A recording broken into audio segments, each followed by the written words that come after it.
কলাপাতা থেকে ভাবছো তো এগুলো দিয়ে কী হবে? দাঁড়াও দেখাচ্ছি, একটু ওয়েট করো। তো হাই এভরিওয়ান, আমি টিনা, আমার একটি নতুন ব্লগে তোমাদের সবার ওয়েলকাম। তো কালকে মাস্টার ক্লাসের ফার্স্ট ডেমো ছিল। তো আমি গিয়ে চেয়ার পাইনি, তাই শেষে দিয়ে কোলে বসে পড়েছি। আর এই যে স্বামীনাদি সবার জন্য গুডিজ নিয়ে এসেছিলো। তারপরে আমি একটা ছোট্ট ক্লিপ নিয়ে নিলাম। বেসটা হওয়ার পর বেসটা যা কী ভালো হয়েছিল। তো তারপরে আমি আর শেষে দিয়ে একটু খাবার আনতে গেছিলাম। খাবার নিয়ে এসে দেখি আই মেকআপ শুরু হয়ে গেছে। আর এই যে স্মার্চিংটা যে কী ভালো, দিদি যে কী ভালো স্মার্চ করে, কী আর বলবো।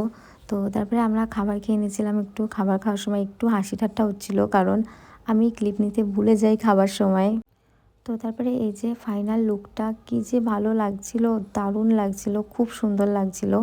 তো তারপরে এই যে শ্যুট আর ওই যে কলাপাতা, ওই কলাপাতা আমি এই জন্যই এনেছি। তো তারপরে এই যে শ্রেয়সীদি আর নন্দিনী একটু ঢং করছিল। নন্দিনীও এসছে আজকে অনেক দিন পরে ক্লাসে। তো তারপরে আমরা সবাই মিলে গেছিলাম একটু ফুচকা খেতে। ফুচকা টুচকা খেয়ে, ফুচকাটা না অনেক বড় বড় ছিল। তো ফুচকা খেয়ে আমরা সবাই যে যার মতো বাড়ি চলে গেছি। তো আজকের মতো